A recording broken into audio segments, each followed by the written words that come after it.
Hello everyone and welcome to Dear Esther, Landmark Edition here on Touchy Elf. I'm Esther, the indecisive caster, and the reason why I'm playing this game on Touchy Elf is because, well, I thought it would be fun and interesting since that's my name and I don't really run into many people with my same name, let alone other forms of media that feature my name. Also, as a fun side note, my name is 100% spelled correctly in the title. So now you know how to write my name in the comments. You're welcome.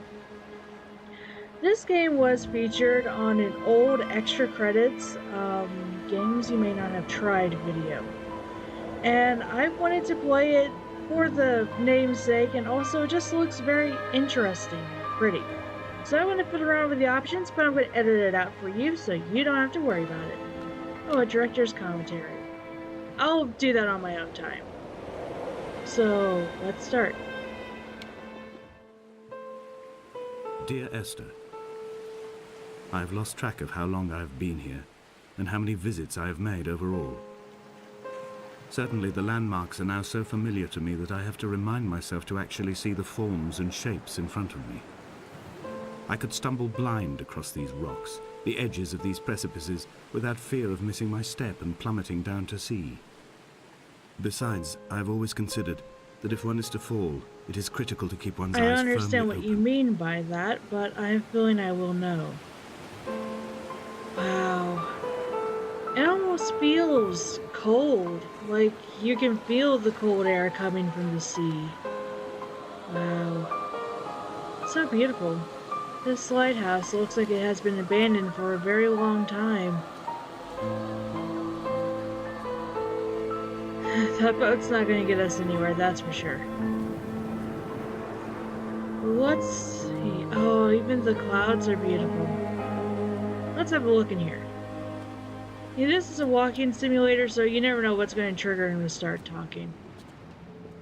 Okay, this bathroom could use some cleaning. Actually, this entire house could use some cleaning, but if no one lives here, then I doubt that's going to happen. Oh, I can zoom in and look at things. That could be useful. Wow, this is a disaster. It must be a map of the island. Music sheets.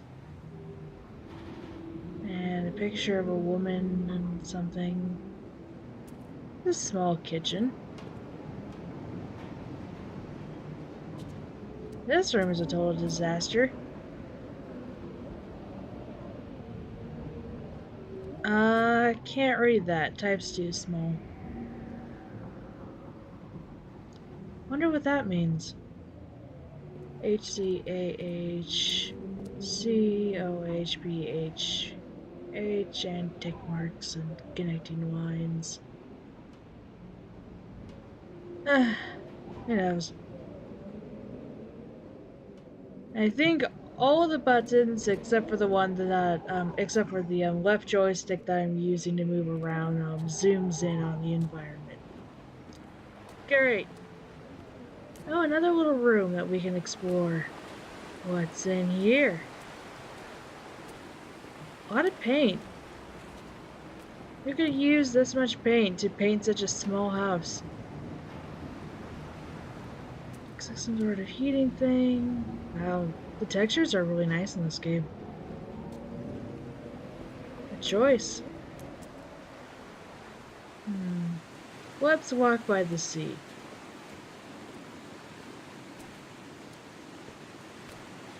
It's really pretty.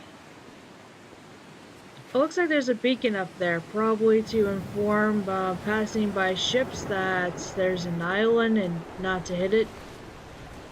I guess that would make sense. We wouldn't want cargo or lives to be lost.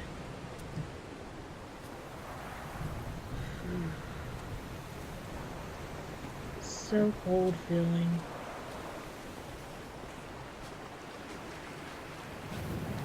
A nice windy and stormy day. Good time to be inside, not outside walking around. Is that a pack of cigarettes? Ugh. pack of cigarettes, not sack of whatever I was gonna say.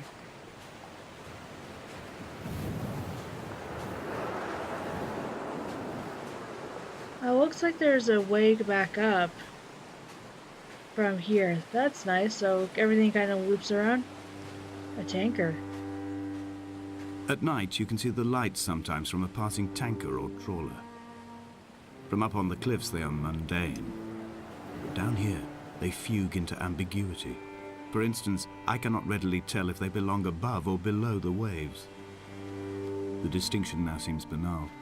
Why not everything and all at once? There's nothing better to do here than indulge in contradictions whilst waiting for the fabric of life to unravel. A sad thing to say, but I think I agree with you. If you're down here and you see a tanker and can't tell if it's below or above the water, then why not indulge in the contradiction that's both? There's no way for us to know truly where it is. These outcroppings of the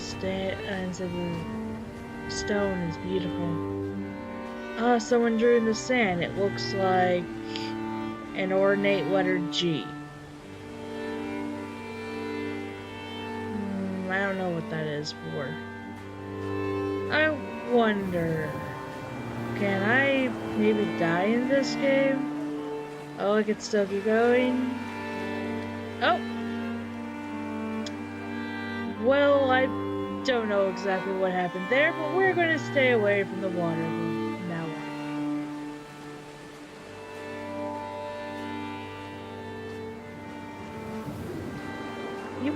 There's even clumps of seaweed on the sand, just like an actual uncapped beach.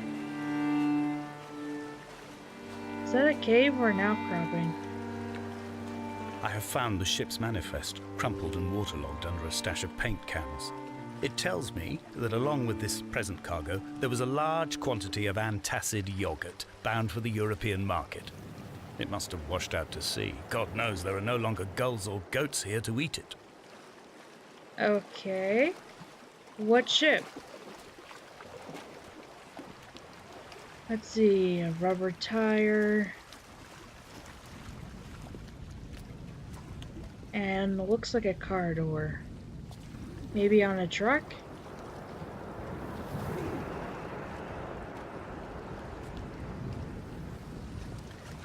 The sky and the clouds are so beautiful. I don't think there's anywhere else for me to go that way.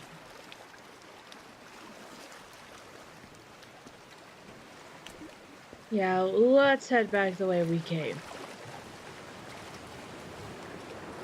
And I'll go ahead and edit out the return journey to where we were, unless if he says anything interesting, then I'll be right back to have the interesting things said. Okay, nothing happened, but here's the stairs that we found earlier, so let's head on up. The plant textures could be better, but then again, they are blowing in the wind. As the sound effects in this game are really on point.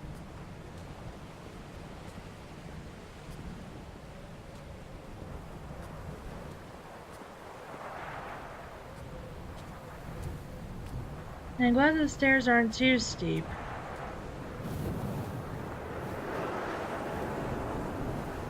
There's that lighthouse again. Well, let's head over this way then. And there's the beacon.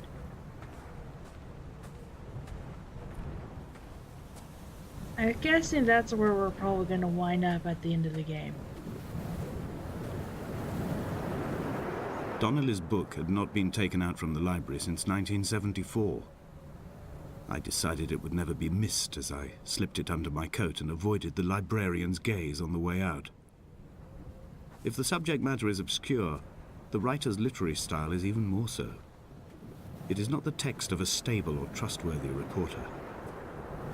Perhaps it is fitting that my only companion in these last days should be a stolen book written by a dying man. That you should say that, but I don't approve of stealing books from a library. Maybe you should go return it in these last days, as you so put it. We should name our narrator. How about Henry? That's a good British name.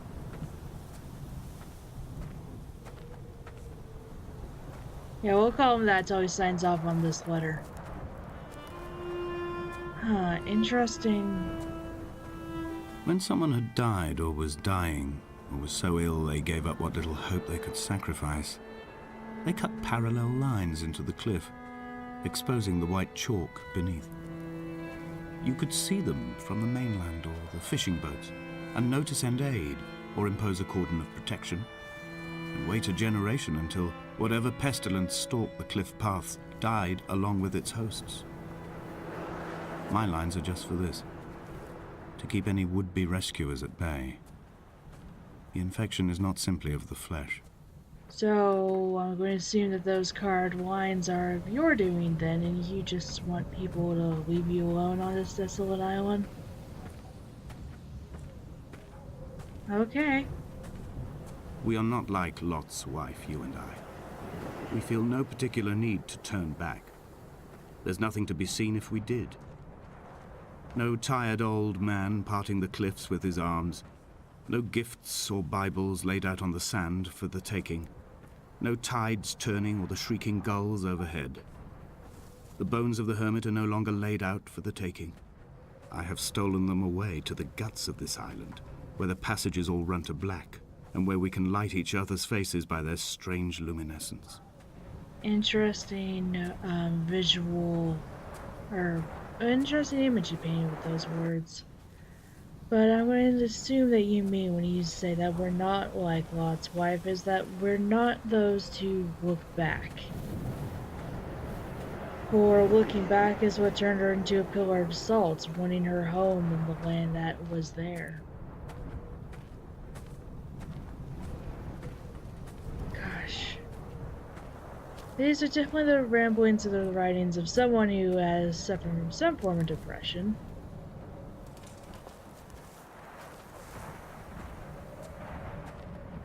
I guess only time could tell.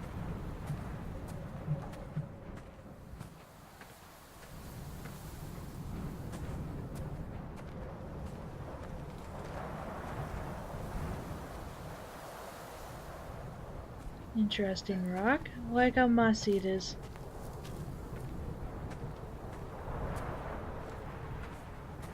Or was, since we walked past it.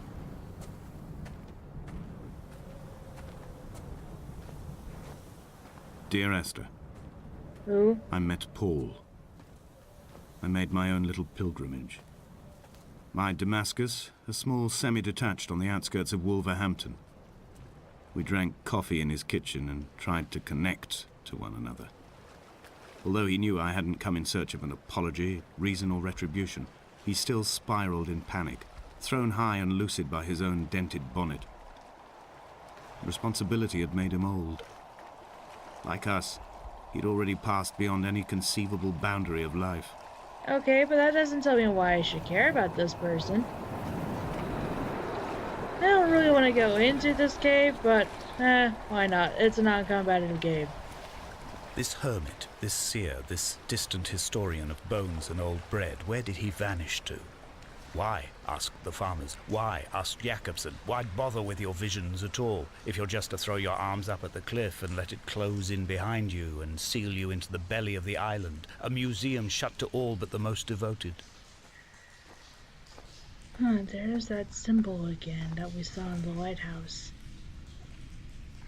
And all of these others. Huh.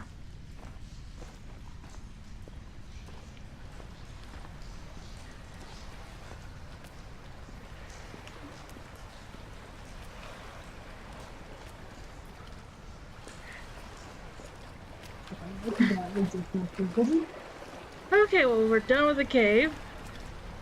Abby was showing me memes. We all know how corporate memes are in today's society. That is so true. Memes being the lifeblood of the internet.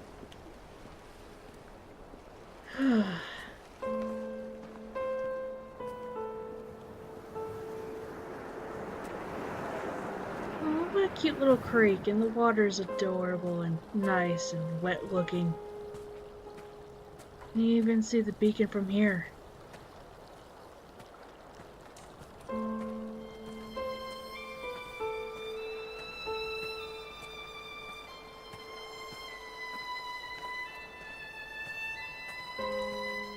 And these rocks are nice and definitely look like some crevices.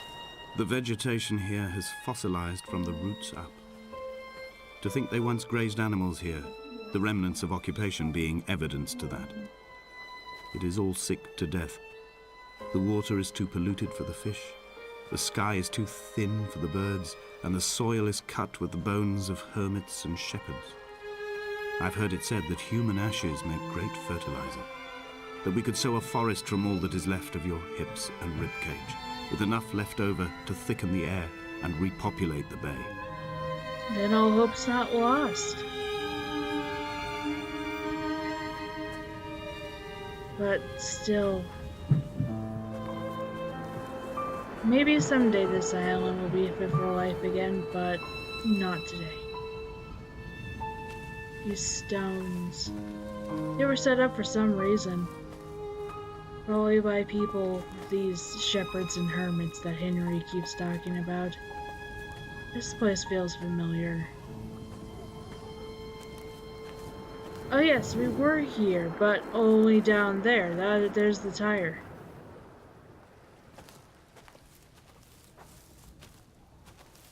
Kind of reminds me of Stonehenge, but not quite.